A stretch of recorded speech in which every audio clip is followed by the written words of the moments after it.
Welcome to Annie's kitchen and you are watching Annie's kitchen with Annie. ഇന്ന് ചെയ്യാൻ പോകുന്ന റെസിപ്പിയെ പറ്റി നമ്മൾ ചർച്ച ചെയ്യേണ്ട കാര്യമേ ഇല്ല. ഇന്ന് ചെയ്യാൻ പോകുന്ന റെസിപ്പി നോൺ വെജ് ആണ്, പക്ഷെ ചിക്കൻ അല്ല ഇന്ന് ചെയ്യാൻ പോകുന്നത് ഫിഷാണ്. ഫിഷ് ഒരു എന്നാ പറയുക, ഒരു നാടൻ വിഭവമല്ല, ഒരു കുറച്ച് ഡിഫറെൻ്റ് ആയിട്ടുള്ള ഒരു വിഭവമാണ് ചെയ്യാൻ പോകുന്നത്. ഇപ്പോൾ ഇവിടെ ചെയ്യാൻ പോകുന്നത് ഒരു ഫിഷ് സ്റ്റൂ ആണ് ചെയ്യാൻ പോകുന്നത്. ഫിഷ് സ്റ്റൂ എന്ന് പറയുമ്പോൾ നമ്മളെല്ലാവരും ഏറ്റവും കൂടുതൽ chicken stew, mutton stew, vegetable stew ഇതെല്ലാം നമ്മൾ കഴിച്ച് നോക്കിയിട്ടുണ്ട്. പക്ഷെ ആരും ഫിഷ് സ്റ്റൂ കഴിച്ചിട്ടുണ്ടോ എന്ന് ചോദിച്ചാൽ ഇല്ല. ഇത് ശരിക്കും പറഞ്ഞാൽ എൻ്റെ പരീക്ഷണത്തിൻ്റെ വേറൊരു ഭാഗമായിട്ട് തന്നെ കൂട്ടിക്കോളൂ. കാര്യം എന്താണെന്ന് വെച്ച് കഴിഞ്ഞാൽ വലിയ പ്രയാസങ്ങളൊന്നുമില്ല. നമ്മുടെ ഒരു ഫിഷ് മോളിയുടെയൊക്കെ കാറ്റഗറിയിൽ വരും. പക്ഷേ എന്നാൽ കുറച്ചൊരു ഡിഫറെൻ്റ് ഉണ്ടോ എന്ന് ചോദിച്ചാൽ കുറച്ചൊരു ഡിഫറെൻ്റ് ആണ് താനും.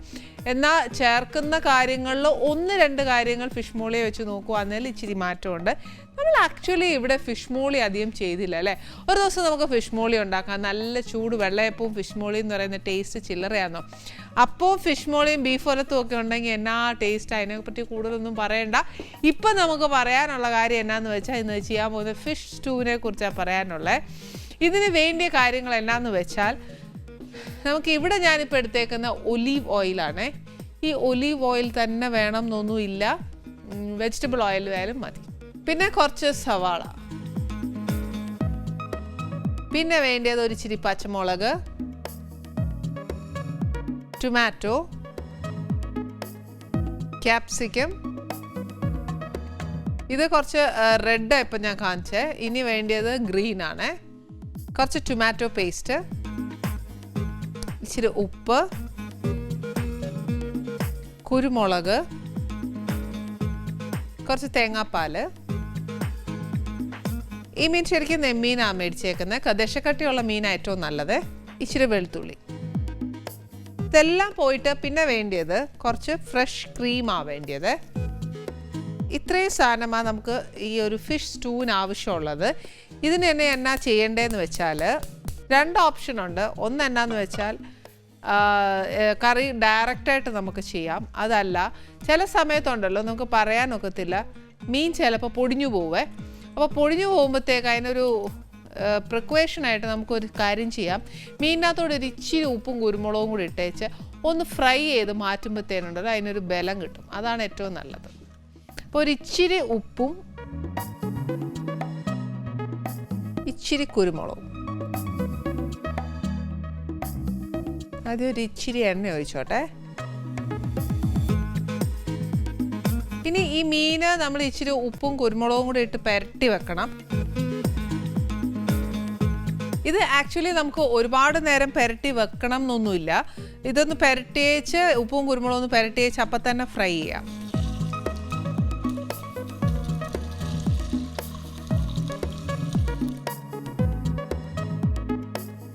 ഇത് ശരിക്കും ആക്ച്വലി ഇങ്ങനെ പുരട്ടി കുറേ നേരം വെച്ച് വറുത്തെടുക്കണം അങ്ങനെ നിർബന്ധമേ ഇല്ല. ഞാനിപ്പോൾ ഈ പറഞ്ഞ പോലെ പൊടിഞ്ഞു പോകാതിരിക്കാനായിട്ട് നമ്മൾ ഇച്ചിരി ഒന്ന് സേഫ് സൈഡ് നോക്കുന്നതേ ഉള്ളേ. ഇതൊന്ന് ഇച്ചിരി ബ്രൗൺ ആയി കഴിയുമ്പോഴത്തേക്ക് നമുക്ക് ബാക്കി ഇൻഗ്രീഡിയൻസ് ഒക്കെ ചേർക്കാം. ഈ മീൻ അധികം വറുത്തെടുക്കാൻ അധികം സമയമൊന്നും എടുക്കുകയല്ല. ഒരു ഇച്ചിരി ബ്രൗൺ അയച്ചാൽ മതി. അതായത് നമ്മളിപ്പോൾ മീൻ സാധാരണ പച്ചമീൻ എടുക്കുവാന്നേൽ അതിനൊരു സോഫ്റ്റ്നെസ് ഇല്ലേ, ആ സോഫ്റ്റ്നെസ് ഒന്ന് മാറി വെച്ച് ഈ എണ്ണയിലൊക്കെ ഇട്ട് മീനൊന്ന് വറക്കുന്ന സമയത്ത് ഒരു ഇച്ചിരി കട്ടിയാവുകയല്ലേ, അത്രയും മതി. ഇത് വറുത്തെടുക്കണമെന്ന് ഒരുപാട് നിർബന്ധമൊന്നുമില്ല. ഞാൻ പിന്നെയും പറയാം, ഡയറക്റ്റായിട്ട് നമ്മൾ ആ ഗ്രേവിയിലോട്ട് ഇട്ടാലും കുഴപ്പമില്ല. പക്ഷേ ഇനിയിപ്പോൾ എന്താ ചെയ്യേണ്ടതെന്ന് വെച്ചാൽ ഇത് ഡയറക്റ്റായിട്ട് ഗ്രേവിയിൽ ഇടാൻ പറ്റത്തില്ല. നമുക്ക് ഗ്രേവി ഉണ്ടാക്കിയേച്ചേ ഇത് മാറ്റാൻ പറ്റത്തുള്ളൂ. അതുവരെ ഇതൊന്ന് മൊരിയണം മീൻസ് ഒരുപാട് ഇങ്ങനെ നമ്മൾ മീൻ വറുക്കുന്ന പോലെ അങ്ങ് വറുത്തെടുക്കാനല്ല, ഒന്നൊരു ഷാലോ ഫ്രൈ ഒക്കെ ആവത്തില്ല അതുപോലെ. മീനിനൊരു ഉറപ്പ് കിട്ടിയേച്ചാൽ മതി. ഇത് കഴിയുന്നതും ദശക്കട്ടിയുള്ള മീനയിലാണ് ചെയ്യുന്നത്. ചെറിയ മീനയിലൊന്നും ചെയ്യാൻ ഒക്കത്തില്ല. കാര്യം എന്നാന്ന് വെച്ചാൽ അത് ഓരോ ഡിഷിനും ഓരോ ഇതില്ലേ, ഇന്ന കഷ്ണം മീൻ ഉപയോഗിച്ചാൽ നമ്മൾ ചെയ്യേണ്ടതെന്നൊക്കെ ഇല്ലേ എന്ന് പറഞ്ഞ കൂട്ടായത്. ഇനിയിപ്പോൾ അതല്ല, നമുക്ക് ഇനിയിപ്പോൾ ഇന്ന മീനെ കിട്ടിയുള്ളൂ എന്ന് വെച്ചാൽ അതൊക്കെ ചെയ്യാം. ഒന്നും ചെയ്യാതിരിക്കാനൊന്നും പറ്റിയാതെയൊന്നുമില്ല. ഞാൻ ഇത്രയും മാത്രമേ വറുത്തെടുത്തിട്ടുള്ളൂ. ആ ബ്രൗൺ കളർ മതി.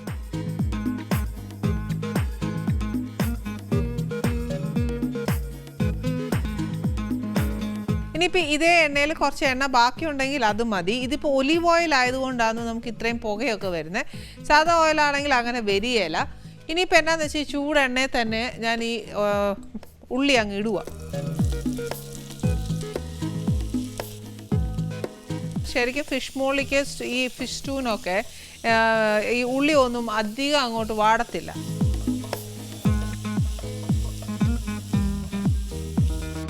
ഈ ഉള്ളി വഴറ്റുന്നതിൻ്റെ കൂട്ടത്തിൽ തന്നെ കുറച്ച് വെളുത്തുള്ളി, പച്ചമുളക് എരിവ് അനുസരിച്ച്, ഇഞ്ചി ശരിക്കും ഇതിന് വേണ്ട.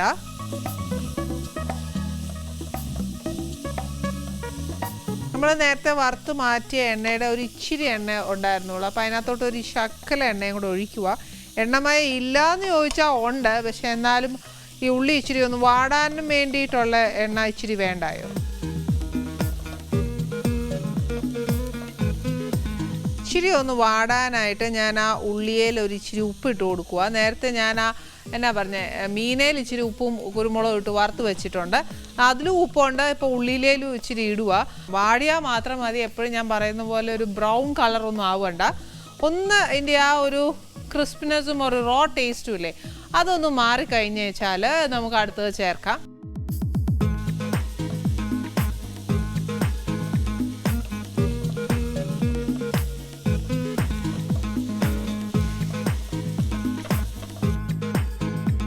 നമുക്ക് ഈ ഉള്ളി ഇത്രയും വാടിയാൽ മതി. ഇതിലപ്പുറം വാടണ്ട. ഇതിനകത്തോട്ട് തീ ഒന്ന് ഇച്ചിരി കുറച്ച് വെച്ച് ഒരു ഇച്ചിരി, അതായത് ഒരു ക്യാപ്സിക്കം എടുക്കുവാണെങ്കിൽ അതിൻ്റെ ഒരു 1/4 ഭാഗം മതിയാവും ഇത്രയത്തിന്. അതിൻ്റെ ഒരു കളർഫുൾ ആക്കാൻ വേണ്ടിയിട്ട് മാത്രമേ ഉള്ളൂ.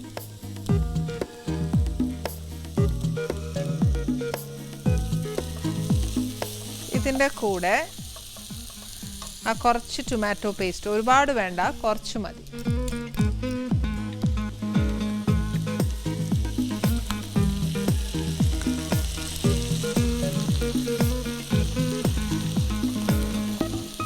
നേരത്തെ കുറച്ച് ഉപ്പിട്ടായിരുന്നു. ഇനി ഒരു ഇച്ചിരി കുരുമുളക്. ഇനി നമ്മൾ ആ ടൊമാറ്റോ പേസ്റ്റ് ചേർത്തതിൻ്റെ ഒരു ഇച്ചിരി വെള്ളമുണ്ട് ഇതിനകത്ത്. ആ ഒരു വെള്ളം ഒന്ന് പറ്റണം. എരിവ് എന്ന് പറയുന്നത് നമ്മുടെ പച്ചമുളകിൻ്റെയും കുരുമുളകിൻ്റെയും എരിവ് മാത്രമേ ഉള്ളൂ.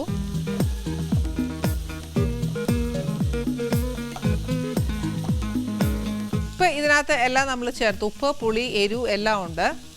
ഇനി ഇതിനകത്തോട്ട് തേങ്ങാപ്പാൽ ഒഴിക്കാൻ പോവാ.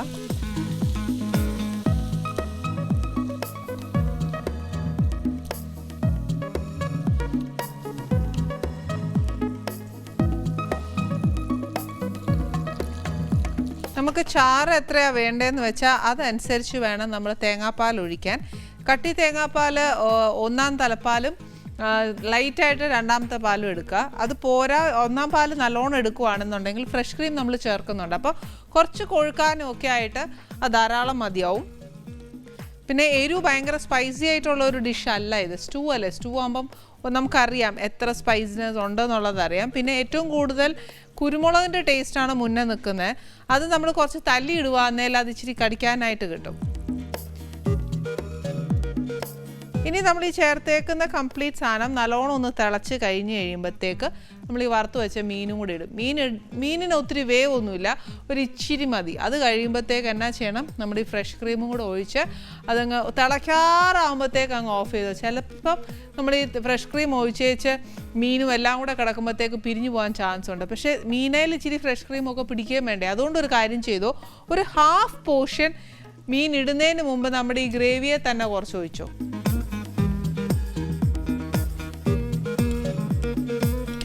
ഫ്രഷ് ക്രീമിൻ്റെ ടേസ്റ്റ് ഒത്തിരി നല്ലതാണ്.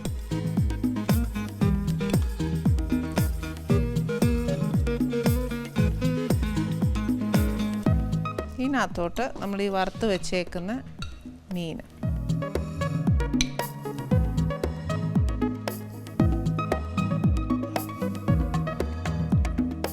ഇതിപ്പോൾ നല്ലോണം തിളച്ചതിന് ശേഷം ഒരു പാത്രം ഇട്ട് അടച്ച് കുറച്ച് നേരം സിമ്മേൽ വെച്ചേക്കുക. എന്തായാലും ഈ ചാറ് പിരിഞ്ഞു പോവുകയല്ല. കാര്യം എന്നാന്ന് വെച്ചാൽ ഈ തേങ്ങാപ്പാലൊക്കെ നമ്മൾ ചേർക്കുന്ന ഇപ്പം സപ്പോസ് നമുക്കൊരു സംശയം ഉണ്ടാവുമല്ലോ, ഇതെല്ലാം കൂടെ ചേർത്ത് ചിലപ്പോൾ പിരിഞ്ഞു പോകുമെന്ന്. പക്ഷെ പിരിഞ്ഞൊന്നും പോകത്തില്ല.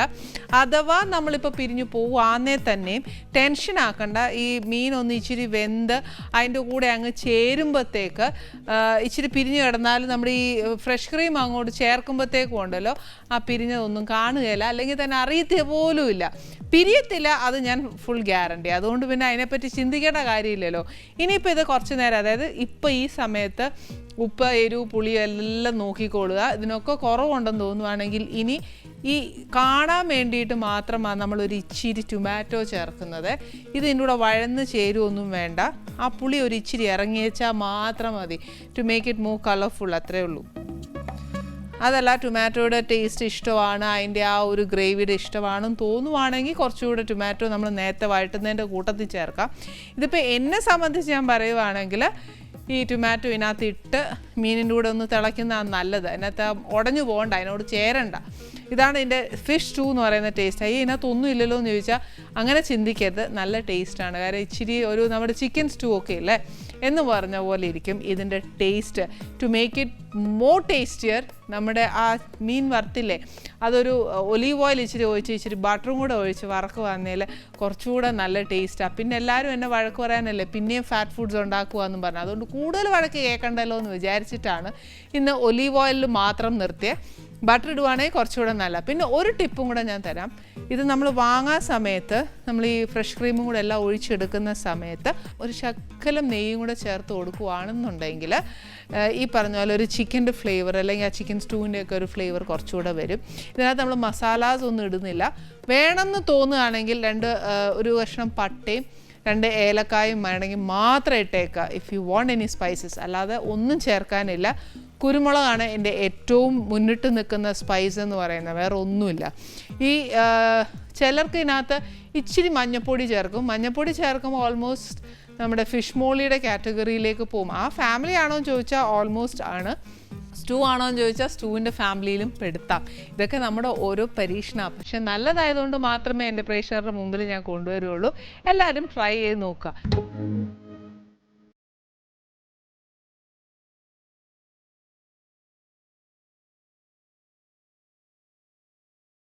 Welcome back to Annie's kitchen. ഞാൻ ഇവിടെ നമ്മുടെ സ്പെഷ്യൽ എന്താ പറയുക ഫിഷ് സ്റ്റൂ ഉണ്ടാക്കി വെച്ചിട്ടുണ്ട്. പക്ഷെ ഞാൻ ഇന്ന് നേരത്തെ പറഞ്ഞതുപോലെ ഇന്ന് ആനീസ് കിച്ചണിൽ വരാൻ പോകുന്നത് ഒരു സ്പെഷ്യൽ ഗസ്റ്റാണ്. മലയാളികൾക്ക് ഒന്നും മറക്കാൻ പറ്റത്തില്ല. ഈവൻ എന്നാ പറയുന്നത്, ഈ ഒരു ആങ്കറിങ് എന്ന് പറയുന്ന ഒരു മേഖല അത്ര എളുപ്പമുള്ളൊരു കാര്യമല്ല. പക്ഷേ അതിനകത്ത് എന്നാ പറയുക ഭയങ്കര ഒരു സ്റ്റേജ് ഫ്രൈറ്റ് ഒക്കെ ഉണ്ടാവുന്ന ഒരു കാര്യമാണ്. ക്യാമറ ഫേസ് ചെയ്യുമ്പം വരാവുന്ന പേടിയും അതും ഒക്കെ ഉണ്ടാവുന്ന ഒരു സാധാ ഒരു ആങ്കറിന് വരുന്ന സകല സാധനങ്ങളും അങ്ങനെയില്ല എന്ന് തൂത്ത് മാറ്റിയ ഒരു വ്യക്തിയാണ് ഇന്ന് ആനീസ് കിച്ചണിൽ വരാൻ പോകുന്നത്. ഞാൻ ഇത്രയും പറയുമ്പോൾ തന്നെ ആരാന്ന് നമുക്ക് എല്ലാവർക്കും അറിയാം. മലയാളികളുടെ എല്ലാവരുടെയും പ്രിയപ്പെട്ട മകളാണ്. എനിക്ക് തോന്നുന്നു ഞാനിവിടെ നിൽക്കുമ്പോൾ പോലും ആങ്കറിങ്ങിൽ കുറേ മിസ്റ്റേക്സ് ഒക്കെ ചിലപ്പോൾ പുള്ളിക്കാരത്തേക്ക് കണ്ടെത്താൻ കഴിഞ്ഞെന്നിരിക്കും. Anyway, I'll call Ranjini Haridas to my Annie's Kitchen. Ranjini.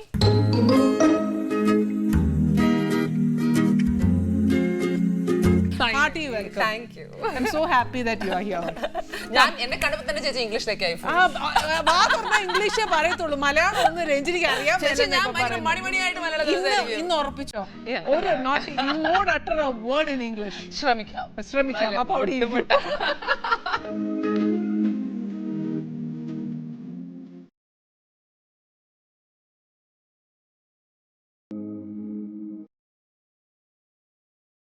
ഇന്ന് ഉറപ്പിച്ചാട്ടെ നിൽക്കുന്നേ. ഒരൊറ്റ അക്ഷരം ഇംഗ്ലീഷ് മീഡിയം പോലെ ഒറ്റ അക്ഷരം പോലും പറ്റില്ല. ഞാൻ ശ്രമിക്കാം. ഞാൻ ശ്രമിക്കും. ഇന്ന് മിക്കവാറും ഞാൻ ടീച്ചറാവും, ഇല്ല പക്ഷെ നമുക്ക് നോക്കാന്നേ. ഓക്കെ, ഇപ്പൊ ഞാൻ ഫസ്റ്റ് ചേച്ചിക്കും പറ്റില്ല. എനിക്ക് അപ്പുറത്തെ സൈഡിൽ നിന്ന് ഞാൻ വാക്ക് തന്നില്ലല്ലോ. ഇല്ല, പക്ഷെ ഞാൻ അപ്പുറത്തെ സൈഡിൽ നിന്ന് ഇംഗ്ലീഷ് കേട്ടാല്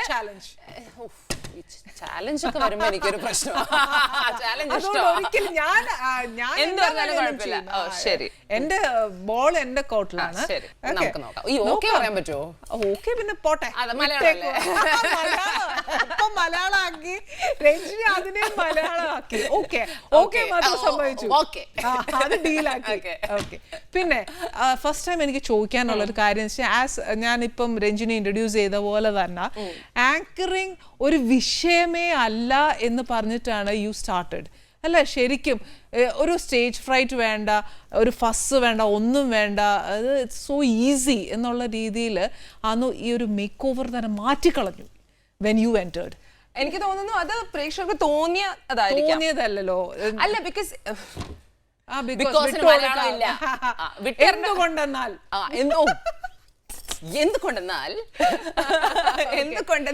ബിക്കോസ് ഓഫ് രഞ്ജിനി നമ്മളെല്ലാം വിട്ടു. അതെ, അല്ല, താങ്ക് യു. അല്ലെങ്കിൽ ഞാൻ ഈ ഒരു ക്വസ്റ്റ്യൻ ആൻസർ എങ്ങനെ ചെയ്യുന്ന എനിക്കറിയില്ല. എനിക്ക് തോന്നുന്നു ഞാൻ from A very sorry English നമ്മുടെ സോ വളരെ ചെറിയൊരു പ്രായത്തിൽ നിന്ന് തന്നെ എനിക്ക് തോന്നുന്നു ഞാൻ എന്ന വ്യക്തി ഞാൻ തന്നെയായി നിൽക്കാൻ എനിക്കൊരു പേടിയോ അങ്ങനത്തെ ഒരു ടെൻഷനോ ഒന്നും ഇല്ലായിരുന്നു. റെപ്രസെന്റിങ് എന്നൊക്കെ പറയില്ലേ, എനിക്ക് തോന്നുന്നു വളരെ ചെറിയ പ്രായത്തിൽ നിന്ന് I had to do that. Because എൻ്റെ അച്ഛൻ വളരെ ചെറിയ പ്രായത്തിൽ മരിച്ചു. എൻ്റെ വളരെ ചെറിയ പ്രായത്തിൽ മരിച്ചു. I was 7. അപ്പം എൻ്റെ അമ്മ മാത്രമേ വീട്ടിലുള്ളൂ. യങ്ങർ ബ്രദർ ഉണ്ട്, ഡിപ്പെൻഡഡ് അല്ലായിരുന്നു. അതെ, അപ്പം എല്ലാം തന്നെ ചെയ്യണം. അപ്പൊ അമ്മയ്ക്ക് അമ്മയുടേതായ കാര്യങ്ങൾ നോക്കാണ്ടായിരുന്നു, അപ്പനും അമ്മയെ നോക്കാണ്ടായിരുന്നു. അപ്പൊ എനിക്കിപ്പോ എന്ത് കാര്യം ഉണ്ടെങ്കിലും ഞാൻ തന്നെ ചോദിച്ചു വാങ്ങിച്ച് ഞാൻ തന്നെ ചെയ്യണം. കടയിൽ you know funnily like for the first time എനിക്ക് പീരിയഡ്സ് വന്നപ്പോൾ ഞാൻ തന്നെയാണ് എന്റെ പാഡ് വാങ്ങിക്കാൻ പോയത്. അതെ, എത്ര പെൺകുട്ടികൾ ചെയ്തിട്ടുണ്ടാവും 7ാം ക്ലാസ്സിൽ. സോ ആ എക്സ്പീരിയൻസസ് കൊണ്ട് എനിക്ക് ആ ഒരു കാര്യം എനിക്ക് സ്റ്റേജിൽ കയറി നിന്ന് സംസാരിക്കുന്ന ഒരു ടെൻഷനായിട്ട് ആങ്കറിങ് ചെയ്തപ്പം തോന്നിയില്ല. പിന്നെ മിസ് കേരള എന്ന് പറഞ്ഞ ഒരു കോമ്പറ്റീഷൻ ഉണ്ടായിരുന്നു 2000-ൽ. അതിൽ ഞാൻ പങ്കെടുത്തു. അതിൽ കിട്ടിയ ഒരു ട്രെയിനിങ് ഗ്രൗണ്ട് എന്നെ നന്നായി ഹെൽപ്പ് ചെയ്തിട്ടുണ്ട്. അതിന്റെ ഒരു ബാക്കപ്പ് ഉണ്ട്. Because first time ever 12ാം class വരെ ചേച്ചി ഞാൻ സ്റ്റേജിൽ ഒറ്റയ്ക്ക് ഒരു സോളോ ഐറ്റം ചെയ്തിട്ടില്ല. ആൾക്കാർ വിചാരിക്കും ഞാൻ ഈ ജസ്റ്റ് എ മിനിറ്റ്, പിന്നെ കോമ്പറ്റീഷൻസ് ഒക്കെ ഉണ്ട്, എലക്യൂഷൻ, ഈ ഇംഗ്ലീഷ് സംസാരം കേൾക്കുമ്പോൾ ആൾക്കാർ വിചാരിക്കും ഞാൻ ഒറ്റയ്ക്ക് കയറി ഭയങ്കര തകർത്ത് ഫസ്റ്റ് പ്രൈസ് ഒക്കെ വാങ്ങി. ഞാൻ ജീവിതത്തിൽ കയറിയിട്ടേ ഇല്ല 12ാം ക്ലാസ് വരെ. ഒരു പ്രാവശ്യം എന്തോ സോളോ പാട്ട് പാടാൻ, ഇംഗ്ലീഷ് പാട്ട് പാടാൻ കയറി കൊളവാക്കി. അതോടുകൂടി ഞാൻ 12ാം ക്ലാസ് വരെ നിർത്തി. ഞാൻ ഫസ്റ്റ് ടൈം സ്റ്റേജിൽ ഒറ്റയ്ക്ക് നിന്ന് എന്തെങ്കിലും അച്ചീവ് ചെയ്യുന്നത് മിസ് കേരളയ്ക്കാണ്. അവിടെ എന്റെ ഇംഗ്ലീഷും എന്റെ മലയാളം ആൻഡ് ഭംഗി കാരണമല്ല, എന്റെ വാക് സാമർഥ്യം കാരണമാണ് എന്നാണ് എൻ്റെ അടുത്ത് പറഞ്ഞത്. അപ്പം അപ്പോഴാണ് ഐ എം ലൈക്ക് ഓഹോ നമുക്ക് സംസാരിക്കാമല്ലോ, ആൻഡ് ഈ ബ്യൂട്ടി പാജന്റ് ഒക്കെ ജയിക്കാൻ വേണ്ടിയല്ലല്ലോ മത്സരിച്ചത്. ഞാൻ അവിടെ കുറെ കുട്ടികളുണ്ട്, നമുക്ക് പോയി എൻജോയ് ചെയ്യാം, ചില്ല് ചെയ്യാം എന്ന് പറഞ്ഞ് ഹോളിഡേ ഹോട്ടലിൽ താമസിക്കാം അങ്ങനെ പറഞ്ഞ് പോയതാ എൻ്റെ 18ാം വയസ്സിൽ. സോ അതിങ്ങനെ സ്റ്റേജിൽ ജയിച്ചപ്പോ പിന്നെ എനിക്ക് കുറെ ആങ്കറിങ് കോൺഫിഡൻസ്, പക്ഷെ എൻ്റെ കോൺഫിഡൻസ് ലെവൽ ഭയങ്കരമായിട്ട് മാറ്റി. ഞാൻ എന്ന ഒരു 18 വയസ്സുകാരി പെൺകുട്ടി മറ്റുള്ള പെൺകുട്ടികൾ അതേ പ്രായക്കാർ അല്ലെങ്കിൽ ആ ഒരു റേഞ്ചിലുള്ള കുട്ടികളിൽ എവിടെ നിൽക്കുന്നു ഇൻ ടേംസ് ഓഫ് കോൺഫിഡൻസ് എനിക്ക് മനസ്സിലാക്കി തന്നത് മിസ് കേരളയാണ്. ഓക്കെ, അപ്പം ഈ കോൺഫിഡൻസ് ലെവൽ എത്രത്തോളം നമുക്ക് മറ്റു കുട്ടികളിലേക്ക് പകർന്നു കൊടുക്കാൻ പറ്റിയിട്ടുണ്ട്? പണ്ടത്തെ കാലമല്ല ഇന്ന്. Big difference in the last 10-15-20 years. Because ഞാൻ തന്നെ ഒരു ആങ്കറിങ് പ്രൊഫഷനിൽ തുടക്കം കുറിച്ച് ഇന്ന് വരെ it's been some 21 years. I'm a veteran അങ്ങനെ നോക്കുകയാണെങ്കിൽ പക്ഷേ അന്നത്തെ കാലവും ഇന്നത്തെ കാലവും തമ്മിൽ ഭയങ്കര വ്യത്യാസമുണ്ട്. അന്നൊരു പെണ്ണ് സ്റ്റേജിൽ വന്ന് കോൺഫിഡൻസിൽ സംസാരിക്കുന്നതും അട്ടഹസിച്ചു ചിരിക്കുന്നതും ഒരാളെ കെട്ടിപ്പിടിക്കുന്നതും ഒക്കെ തെറ്റായ കണ്ണിലൂടെ കണ്ടിരുന്ന ഒരു കുറെ ആൾക്കാരുണ്ടായിരുന്നു. ഇന്നതില്ല. ഇന്നത്തെ പെൺകുട്ടികൾക്ക് അതൊരു ബെനിഫിറ്റ് ആണ്. So and plus അവരുടെ confidence level is way different because അവർ കാണുന്ന വീഡിയോസും സോഷ്യൽ മീഡിയ ആക്സസും ഇറ്റ്സ് വെരി ഡിഫറെൻറ്റ്. ഞാൻ തന്നെ ചിലപ്പോൾ അത്ഭുതപ്പെട്ടു പോകും ഈ കൊച്ചു കുട്ടികളൊക്കെ how smart they are compare to me എന്നെ വെച്ച് നോക്കുമ്പം. എന്നാലും കുറച്ചുകൂടെ ഐ ഫീൽ കോൺഫിഡൻസ് പ്രാക്ടീസ് കുറേ പ്രാവശ്യം ചെയ്യുമ്പം ഓട്ടോമാറ്റിക്കലി ആ കോൺഫിഡൻസ് വരും. പക്ഷേ ഇപ്പം ആരെങ്കിലും ഏതെങ്കിലും ഒരു ആങ്കറിനെ കണ്ടാൽ എപ്പോഴെങ്കിലും രഞ്ജിനി ഇമിറ്റേറ്റ് ചെയ്യുന്നതായി തോന്നിയിട്ടുണ്ട്? ഒരു സമയത്ത് കുറെ പേര് പറയുമായിരുന്നു, ഇപ്പോഴും പറയും. ബിക്കോസ് ചിലവരുടെ ശബ്ദം ഭയങ്കര സ്ട്രോങ് ആണെങ്കിൽ പറയും, ഇംഗ്ലീഷ് കൂടുതലാണെങ്കിൽ പറയും എല്ലാവരും രഞ്ജിനിയെ പോലെ ചെയ്യുന്നത് സിമിലർ ആണ്. But it's difficult, it's not easy to be വേറൊരാളാവാൻ ഭയങ്കര ബുദ്ധിമുട്ടാണ്. പക്ഷെ ഞാൻ കുറെ പേരുടെ കേട്ടിട്ടുണ്ട് ഒന്നെങ്കിൽ എൻ്റെ ശബ്ദം എൻ്റെ പോലെയാണെന്ന് പറയുന്നുണ്ട്. But then I don't know, അങ്ങനെ ഒരു സ്പെസിഫിക്കലി ഒരു പേര് പറയാൻ ഞാൻ കേട്ടിട്ടില്ല. എനിക്ക് ശബ്ദം വൈസ് there's a girl called Rohini, എൻ്റെ ഒരു പിന്നെ പിൻകാലത്ത് ഒരു മിസ് കേരള ആയിരുന്നു. റോഹിണിക്ക് നല്ലൊരു വോയിസ് ഉണ്ട്. സോ അങ്ങനെ റോഹിണി അടുത്ത് ചോദിച്ചിട്ടുണ്ട്. ദൂരേന്ന് ശബ്ദം കേൾക്കുമ്പോൾ ഞാനത് വിചാരിച്ചു വരും, എന്നാൽ അടുത്തെത്തുമ്പോൾ ഞാനല്ല. It's a long journey അല്ലേ? After 20 years, what do you feel? It's crazy. It's 20 years പറന്നുപോയി and I still feel 18. Of course, നമ്മൾ മനസ്സുകൊണ്ട് എപ്പോഴും young പക്ഷെ ആയിരിക്കുമല്ലോ. ശരീരം കൊണ്ടല്ല. You admit that? Body pain. You admit that still? Of course. Oh, So അങ്ങനത്തെ 6 ഡിസ്ക് ആണ് തെറ്റിയത്. I have 6 prolapse discs. അയ്യോ. cervical and lumbar. കണ്ട പറയോ? ഏയ് അതാണ്. അതെന്നാ പറ്റി? ചേച്ചി എന്റെ 2008 എനിക്കൊരു ചെറിയ കാർ ആക്സിഡന്റ് ഉണ്ടായിരുന്നു. ഹെഡ് പോയി കംപ്രസ്ഡ് ആയി. ബൈ ബർത്ത് ഉണ്ട് സാധനം. ബൈ ബർത്ത് ഒരു നെർവസ് സ്റ്റക്കാണ്. പിന്നെ ഞാൻ കിടപ്പിലായി ഒരു 2 weeks. ഇറ്റ്സ് ബിഗ് സ്റ്റോറി അങ്ങനെ. അപ്പം അങ്ങനത്തെ കുറേ ഹെൽത്ത് വൈസ് ബോൺസ് ജനറലി ഈ നട്ടലുണ്ടെങ്കിലും ശരിക്കും അത് വർക്ക് ചെയ്യുന്നില്ല. ശരിക്കുള്ള നട്ടൽ വർക്ക് ചെയ്യുന്നില്ല. So it's generally nerve related, spine related issues, ankle, knees, joints. ഈ ആർത്രൈറ്റിസ് പേഷ്യൻ്റ് ആണ് ഞാൻ ആയുർവേദത്തിൻ്റെ വലിയൊരു ഫാനാണ്. സോ ട്രീറ്റ്മെൻറ്റ് പോകണം. അക്യൂട്ട് ആയിരുന്ന സമയത്ത് ഞാൻ എവറി ഡേ രാവിലെ 6 മണിക്ക് പോയിട്ട് ട്രീറ്റ്മെൻറ്റ് ചെയ്തിട്ട് പിന്നെ ഷൂട്ടിന് പോകണേ. അപ്പം അത് ശരിക്കും നമ്മുടെ ആയുർവേദം അങ്ങനെ ചെയ്യുമ്പോഴത്തേക്ക് നമ്മുടെ ബോഡി അത്രയും ഏക്കത്തില്ല. പക്ഷെ വേറെ വഴിയില്ല. ലൈക്ക് ആ ഒരു സമയത്ത് ഇറ്റ് വാസ് എന്താ പറയുക, എനിക്ക് ഇംഗ്ലീഷ് മെഡിസിനോ സർജറിയോ ചെയ്യാൻ താല്പര്യമില്ലായിരുന്നു. എൻ്റെ 26-27 വയസ്സിൽ എനിക്കൊരു സർജറി ചെയ്ത് ഡിസ്ക് മാറ്റി മെറ്റൽ പീസ് വെക്കാൻ താല്പര്യം ഉണ്ടായിരുന്നില്ല. And such A good decision. ഭയങ്കര നല്ല തീരുമാനമായിരുന്നു എൻ്റെ തന്നെ. ബിക്കോസ് ഞാൻ അത് ബുക്ക് ചെയ്തതാണ്. ഞാൻ ലേക്ക് ഷോറിൽ ഈ സർജറിക്ക് വേണ്ടി ഐ വാസ് റെഡി. നെക്കിലൊരു ഇഷ്യൂ വന്നിട്ട്.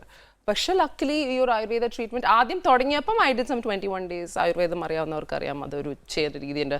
പക്ഷെ അത് ഇത്രയും ദിവസം എടുത്തിട്ട് കറക്റ്റായിട്ട് ഈക്വൽ റെസ്റ്റും വേണം. കറക്റ്റായിട്ട് അത് ചെയ്യാൻ പറ്റിയില്ലെങ്കിൽ അതിൻ്റെതായ ഇഷ്യൂ വരും. അപ്പൊ ആ സമയത്ത് ഞാൻ ഭയങ്കരമായിട്ട് വെയിറ്റ് കുറഞ്ഞ ഒരു സമയമുണ്ട്.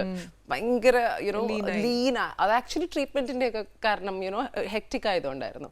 പക്ഷെ അതിനുശേഷം I have followed Ayurveda four life എന്നും. എനിക്കൊന്ന് മലയാളികൾക്ക് മാത്രമല്ല, എനിക്കൊന്ന് ഹോൾ ഇന്ത്യയിൽ മിക്കവർക്കും എല്ലാവർക്കും ഇപ്പം രഞ്ജിനിയെ പറ്റി നല്ലോണം അറിയാം. നോട്ട് ഈവൻ ഇന്ത്യ, എബ്രോഡിലൊക്കെ മിക്കവർക്കും എനിക്കൊന്ന് കുറച്ച് പേരെന്നല്ല, ഇച്ചിരി പേർക്കൊക്കെ നല്ലോണം അറിയാം Ranjini is A very good anchor. പക്ഷെ ഇതിനുള്ളിൽ രഞ്ജിനി ആയിട്ട് പറഞ്ഞിട്ടുണ്ടോ എന്നുള്ളത് അറിയത്തില്ല. പക്ഷെ എൻ്റെ ഒരു അറിവ് ഞാൻ പറയാം, Ranjini is A very good singer. അയ്യോ ചേച്ചി, എന്താ ഇല്ലെന്ന് പറയാൻ പറ്റുമോ? Ranjini I enjoy it. എനിക്ക് എൻജോയ് ചെയ്തിട്ടല്ല, പക്ഷെ 5 years പഠിച്ചിട്ടുമുണ്ട്. അതുകൊണ്ട് പക്ഷെ ക്ലാസിക്കൽ എപ്പോൾ പഠിച്ചതാ?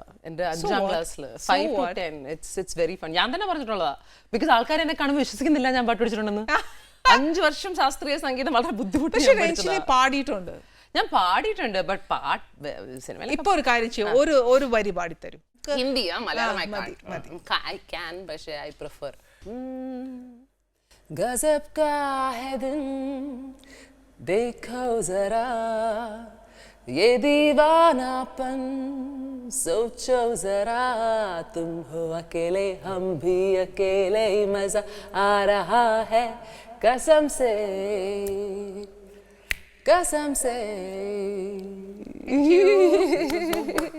ശരിക്കും എനിക്ക് തോന്നുന്നു രഞ്ജിനിക്ക് മലയാളത്തിനെക്കാട്ടിലും ഹിന്ദിയാണ് സോ കംഫർട്ട്. എനിക്ക് ഭയങ്കര ഇഷ്ടമുള്ള ഭാഷയാണ് ഹിന്ദി. പക്ഷെ എന്റെ ഹിന്ദിക്കുള്ള പ്രശ്നം, ഞാൻ ലൈക്ക് ഒരു സ്ത്രീലിംഗ് പുല്ലിംഗ് ഷുവർ അല്ല.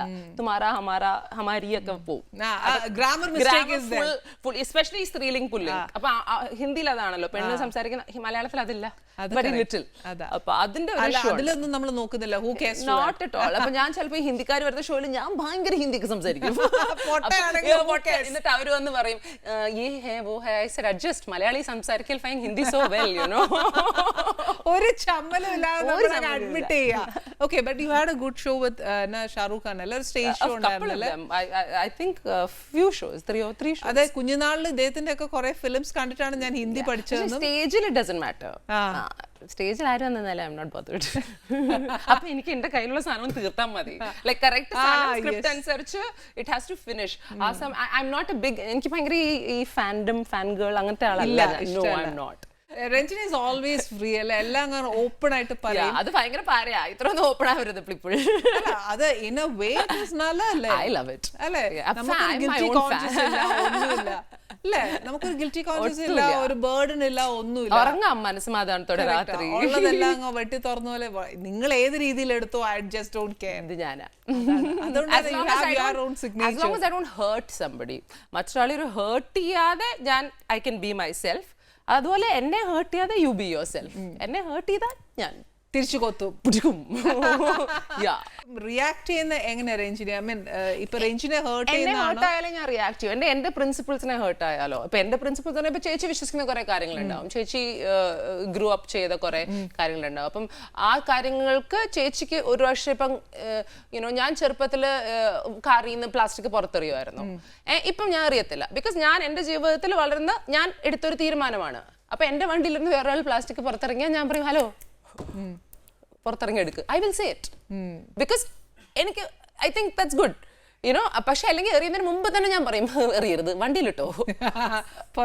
അത് ഞാൻ ഇപ്പൊ സേഫ് ആയിട്ട് പറയും. പണ്ട് ഞാൻ കുറച്ചുകൂടെ റിയാക്റ്റീവ് ആയിരുന്നു. ഇപ്പൊ ഞാൻ ഇടണ്ട, ഞാൻ കൊണ്ട് കളഞ്ഞോളാം, just give it to me, ഞാൻ ബാഗിൽ വെക്കാം, സ്റ്റഫ് ലൈക്ക് ദാറ്റ്. ഒരു ചെറിയ എക്സാമ്പിൾ ആണ്. പക്ഷെ അതേപോലെ പക്ഷെ അത് കാരണം you get misunderstood. I M A Malayali, egoistic, Mallu കണ്ടാ പറഞ്ഞില്ലേലും സ്വഭാവത്തിൽ അത് ശരിക്കും നല്ലൊരു കാര്യല്ലേ? I am very proud of it ചേച്ചി. അത് വേണമല്ലോ. Very proud of it. I flaunt it. പിന്നെ അതിനെ അഭിമാനത്തോടെ പറയുന്നോണ്ട് ഇനിയിപ്പോ എന്നാ ഞാൻ അഭിമാനത്തോടാണല്ലോ പറയുന്നത്. അത് രഞ്ജിനി പറഞ്ഞ കറക്റ്റ് ആണ്. ഒരു പക്ക മലയാളി റിയാക്ട് ചെയ്തിരിക്കും. അതേ ചെയ്യുന്നുള്ളൂ. ഏറ്റവും റിയാക്റ്റീവ് ആയിട്ടുള്ള ഒരു സമൂഹത്തില് ഏറ്റവും എന്ത് കാര്യം കണ്ടാലും റിയാക്ട് ചെയ്യുന്ന പ്രകൃതി. പക്ഷെ നമ്മളോട് തന്നെ റിയാക്ട് ചെയ്യുമ്പോൾ ആൾക്കാർക്ക് അത്ര ഇഷ്ടമല്ല. അത് കറക്റ്റ് അല്ലേ? അതും അറിയാം സ്വന്തമായിട്ട്. ആ റിയാക്ഷൻ കാണുമ്പോൾ ഞാൻ ഇരുന്നിച്ചിരിക്കും മനസ്സിൽ. അയ്യടി, അപ്പൊ ഇങ്ങനെ എന്നാ പറയാ, പച്ച മലയാളത്തിൽ പറഞ്ഞ് ചൊറിഞ്ഞു വിട്ടേച്ചെന്ന് പോകുന്ന കാണാൻ നല്ല രസമാണ്. ഞാൻ ഐ വെരി ഗുഡ്. എന്റെ ഫ്രണ്ട്സും അറിയും ഒന്നും ഒരു പ്രശ്നം ഉണ്ടാക്കണം, എന്നെ ഒന്ന് ചൊറിഞ്ഞു വിട്ടാൽ മതി. എന്നിട്ട് എന്തെങ്കിലും കണ്ടുപിടിക്കണം. പക്ഷെ കറക്റ്റ് ആയിട്ട്. പക്ഷെ ദാറ്റ്സ് ജസ്റ്റ് ഫോർ ഫൺ. പക്ഷെ സീരിയസ് ഇഷ്യൂസ് വരുമ്പോൾ ഞാൻ എൻ്റെ സ്റ്റാൻഡിൽ അങ്ങ് നിൽക്കും. പക്ഷെ ഞാനൊരു എക്സ്ട്രീം ക്യാരക്ടറാണ്. അപ്പം സന്തോഷമാണെങ്കിൽ എക്സ്ട്രീം, ദേഷ്യമാണെങ്കിൽ എക്സ്ട്രീം, സങ്കടം ഞാൻ അങ്ങനെ അറിയിക്കത്തില്ല ആരെ. ബിക്കോസ് ഞാൻ ഭയങ്കരമായിട്ട് അകത്ത് ഹേർട്ട് ആവുമ്പോൾ എനിക്ക് പബ്ലിക്കിന് മുമ്പിൽ കരയാൻ പറ്റില്ല. ബിക്കോസ് എന്റെ ഈഗോ എന്നെ സമ്മതിക്കില്ല. ആ സാധനം എന്നെ തന്നെ സമ്മതിക്കില്ല ആൾക്കാരുടെ മുമ്പിൽ കരയാൻ. അപ്പൊ എന്നാ നമുക്ക് ദേഷ്യമാക്കി പുറത്തു കൊണ്ടുവരാം. ശരിക്കും ഇങ്ങനെ ഒരു ക്യാരക്ടർ മോൾഡ് ചെയ്യാൻ you build your self or ആരെങ്കിലും ഇങ്ങനെ ആവണം മോളെ, സമൂഹത്തിൽ ഇങ്ങനെ ആയിരിക്കണം എന്ന്?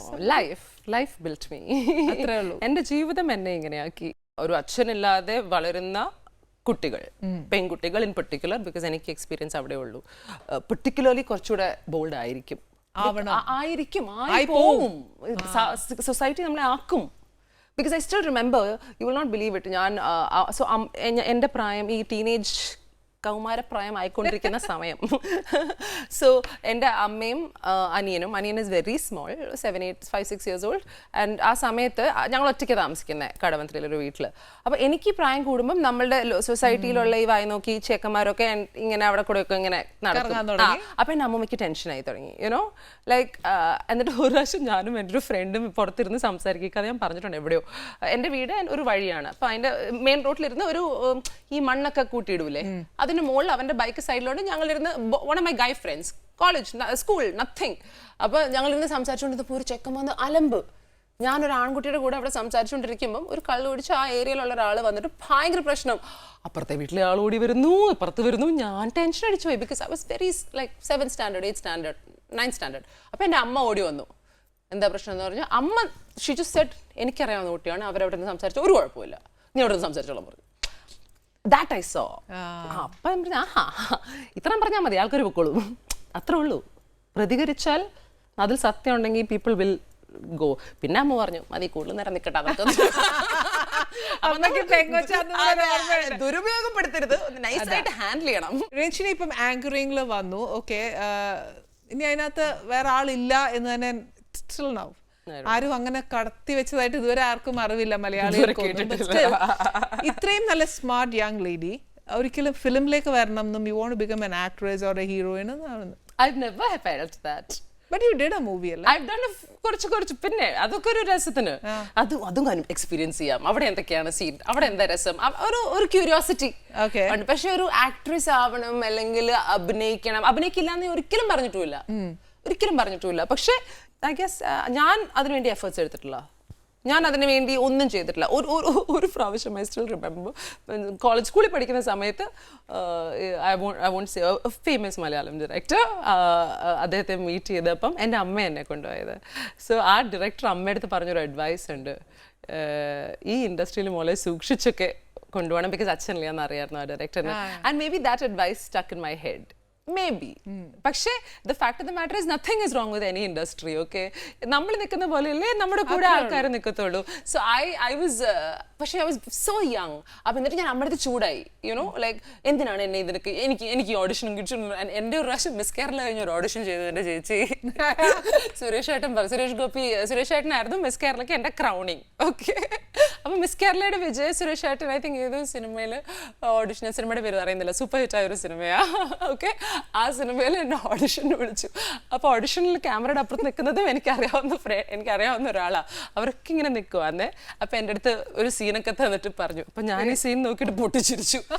ഐ കുഡന്റ് സ്റ്റോപ്പ് ലാഫിങ് because I found it funny. ഭയങ്കര ഡ്രാമാറ്റിക്. അയ്യോ, ഞാനും നാച്ചുറലി ഡ്രാമ ഉണ്ട് എനിക്ക്. പക്ഷെ ഒരു സീനൊക്കെ അഭിനയിക്കുന്നത് കടലിലേക്ക് നടന്ന് എന്തോ ആരോ നടന്നു പോയി, അപ്പൊ അതിന്റെ വിരഹം, വാട്ട് ഇസ് വിരഹം? It was very funny. എന്നിട്ട് ഇന്നും ആ ചേട്ടൻ പറഞ്ഞു ചിരിക്കും, ഇങ്ങനെ ഒരു ഓഡിഷൻ ചെയ്ത് നശിപ്പിച്ച് കളഞ്ഞു. ബേസിക്കലി ഇനി ജീവിതത്തിൽ ആരും അത് കണ്ട സിനിമയ്ക്ക് വിളിക്കൂല ആ ടൈം.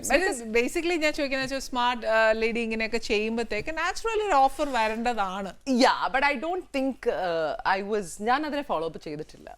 ഞാൻ ഫോളോ അപ്പ് ചെയ്തിട്ടില്ല. നമ്മളുടെ സൈഡിൽ നിന്നും ഒരു ഇത് വേണ്ടേ? Not interested. I don't know where it's interest. I think anchoring I enjoyed it so much and ഭയങ്കര ബിസി ആയി. ഭയങ്കര ബിസി ആയിരുന്നു ഒരു സമയത്ത്, ഹേ ഡേയ്സ് എന്നൊക്കെ പറയില്ലേ, ആ സമയത്ത് ഭയങ്കര ബിസി ആയി. And I was very happy with being myself. ആങ്കറിംഗിൽ രഞ്ജനി ഹരിദാസായി നിന്നാൽ മതി. ആൻഡ് പിന്നെ ഭയങ്കര നെഗറ്റീവ് ഉണ്ട്. രഞ്ജനി എന്ന് പറഞ്ഞൊരു പേരും എൻ്റെ സ്വഭാവവും ഒക്കെ ആൾക്കാർക്ക് ഐഡന്റിഫൈ ചെയ്യാൻ പറ്റി. അത് കഴിഞ്ഞ് സിനിമയിൽ പോയിട്ട് ഭയങ്കരമായിട്ട് അഭിനയിച്ചാൽ മാത്രം ഞാനല്ലാതാവും. കറക്റ്റ് അല്ലേ? ഒരു അൺനോൺ ഒറിജിനൽ ക്യാരക്ടർ അറിയാതെ സിനിമയിൽ വരുമ്പോൾ അക്സെപ്റ്റ് ചെയ്യാൻ സുഖമാണ്. ഞാനാണ് നടക്കുന്ന രീതി അറിയാം. അപ്പം അത് ഭയങ്കര നെഗറ്റീവായിട്ട് വന്നിട്ടുണ്ടെന്നും എനിക്കറിയാം. പക്ഷെ എന്നാലും I tried it out A few times. ഭയങ്കര പേഷ്യൻസ് വേണം സിനിമയിൽ അഭിനയിക്കാൻ. അത് വേണം, ഒട്ടുമില്ല. അതേപോലെ രഞ്ജനി അടുത്ത് ഒരു കാര്യം കൂടെ ചോദിക്കണം. ഭയങ്കര എന്താ പറയാ, മൃഗസ്നേഹിയാണ്. പെറ്റ്സിനെ ഭയങ്കര ആനിമൽസിനെ എല്ലാം ഭയങ്കര ഇഷ്ടമാണ്. അപ്പൊ ഒരിടയ്ക്ക് ഞാൻ ഇങ്ങനെ കണ്ടായിരുന്നു ന്യൂസിലൊക്കെ, രഞ്ജിനി ഭയങ്കര സ്ട്രേ ഡോഗ്സിനൊക്കെ ഭയങ്കരമായിട്ട് സപ്പോർട്ട് ചെയ്യുന്നുണ്ട്. ആസ് എ മദർ ഞാൻ രഞ്ജിനിട്ട് വെച്ചിട്ട് വഴക്കുണ്ടാക്കട്ടെ, ഞാൻ എപ്പോഴും ഈ നമ്മുടെ കൗൺസിലേഴ്സ് ഒക്കെ നമ്മുടെ അവിടെ വരുമ്പോഴത്തേക്ക് ഞാൻ പട്ടി പ്രശ്നം പറയും. ഞാൻ പറയും, നിങ്ങൾ കുറെ പേര് സപ്പോർട്ട് ചെയ്യുന്നുണ്ട്, നിങ്ങൾ ചെയ്തോ, എനിക്ക് അതിനകത്ത് ഒരു വിഷമമൊന്നുമില്ല. But still you have to understand a mother's pain. കാര്യം ഒരു വീട് വിട്ടിറങ്ങുന്ന ഒരു കുട്ടി ആ ഒരു കവലയിൽ കടന്നിട്ട് പോണെങ്കിൽ ഒരു 10-20 പട്ടി, നിങ്ങൾ ഇതിനെയൊക്കെ സപ്പോർട്ട് ചെയ്യാൻ പോയി കഴിഞ്ഞാൽ ഒരമ്മ വീട്ടിലെങ്ങനെ മനസ്സമാധാനത്തോടെ ഇരിക്കും?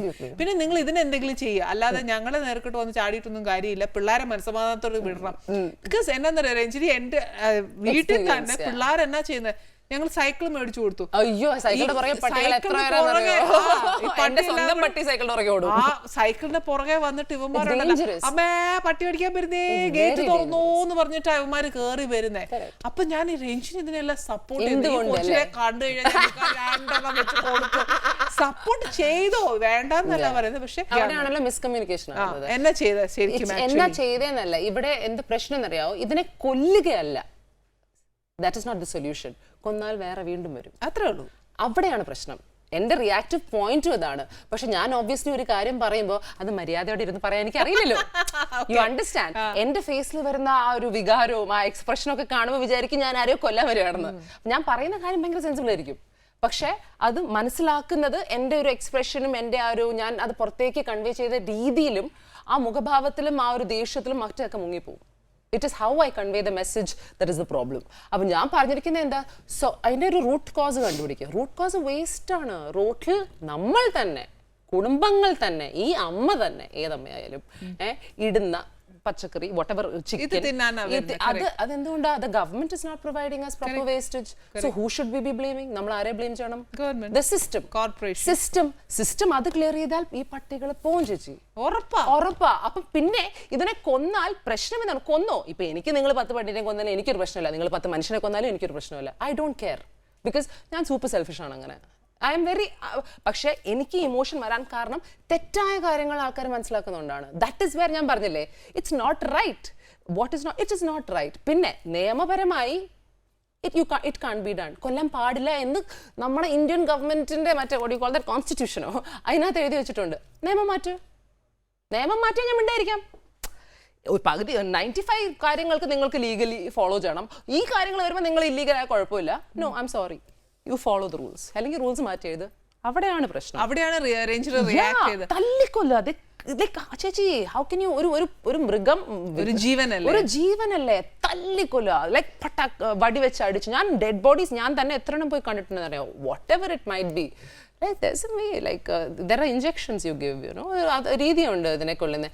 രഞ്ജിനി റിയാക്ട് ചെയ്തത് ഇൻ എ നെഗറ്റീവ് വേ ആ വന്നത്. യെസ്, ബിക്കോസ് ഞാൻ കഴിഞ്ഞ കുറച്ച് വർഷമായിട്ട് ഭയങ്കര സൈലന്റ് അല്ലേ. Yes, you are. ഈ സൈലന്റ് എന്തുകൊണ്ടോ വന്നത്? വൺ, സോഷ്യൽ മീഡിയ ഭയങ്കര വലുതായി വളർന്നു. ആൻഡ് സോഷ്യൽ മീഡിയ വലിയതായി വളരുമ്പം ഈ പ്രതികരണം ആൾക്കാരുടെ സെൻസിബിലിറ്റീസ് കുറച്ചുകൂടെ മനസ്സിലായി എനിക്ക്. പണ്ട് നമുക്ക് ആക്സസ് ഇല്ലല്ലോ. പണ്ട് എനിക്ക് ചേച്ചി എന്ത് ആലോചിച്ചിരുന്നു ആക്സസ് ഇല്ല. ഇന്ന് ചേച്ചിയുടെ ഫേസ്ബുക്ക് പേജിൽ ചേച്ചിയുടെ പോസ്റ്റ് ഇട്ടാൽ എനിക്ക് ചേച്ചിനെ ഫിഗർ ഔട്ട് ചെയ്യാം. ആ സാധനം ഭയങ്കരമായിട്ട് ഇപ്പൊ കഴിഞ്ഞ ഫ്യൂ ഇയേഴ്സ് സോഷ്യൽ മീഡിയയുടെ ഒരു ഓൺസെറ്റിൽ ഭയങ്കരമായിട്ട് മാറി. അപ്പൊ എന്താ, എനിക്ക് ആൾക്കാരുടെയും അവരുടെ സെൻസിബിലിറ്റീസിനെ മനസ്സിലായി തുടങ്ങി കുറച്ച്. അപ്പൊ ഞാൻ വിചാരിച്ചു, ദൈവം ഇവരുടെ മുന്നിലൊക്കെ നമ്മൾ പ്രതികരിച്ചിട്ട് ഒരു കാര്യമില്ല. ഇനിഷ്യലി യു തിങ്ക് ദാറ്റ് നമ്മൾ പറയുന്ന കാര്യമുണ്ട്, ഒരു പെർസെൻറ്റേജ് ഉണ്ട്. ആ പെർസെൻറ്റേജിന് വേണ്ടി മാത്രം ബേസ് ചെയ്ത് യു ക്യാൻ റിയാക്ട്. പക്ഷേ ഒരു ജനറൽ പബ്ലിക്കിൽ അവർക്ക് ഇഷ്ടമുള്ളത് എന്താണ്, വാട്ട് ദേ ലൈക്ക്, അവരുടെ ഇഷ്ടങ്ങൾ അനിഷ്ടങ്ങളൊക്കെ മനസ്സിലാക്കാൻ പറ്റി. ആ മനസ്സിലാക്കലിൽ ഞാൻ മനസ്സിലാക്കി ദാറ്റ് ഞാൻ പറയുന്ന കാര്യങ്ങൾ ആർക്കും മനസ്സിലാവില്ല. ഇപ്പൊ എനിക്കെല്ലാം മനസ്സിലായി. സത്യം, ഇതെല്ലാം നമ്മുടെ പപ്പോട്ടം പറഞ്ഞ ഡയലോഗ് പോലെ ആയിപ്പോയി. എല്ലാം കേട്ടിട്ട് ഏതാണ്ട് ഒരു ബ്ലാങ്ക് എഫക്ട്. പറഞ്ഞത് രഞ്ജിനിക്കും മനസ്സിലായില്ല, കേട്ട് എനിക്കും മനസ്സിലായില്ല. പ്രേക്ഷകർ എന്താന്ന് എനിക്ക് ഒരു പിടുത്തമില്ല. എന്തായാലും ഒരു കാര്യം ചെയ്യാൻ പോ, ഞാൻ രഞ്ജിനിക്ക് ചിരിച്ച ഭക്ഷണം കൊടുക്കട്ടെ.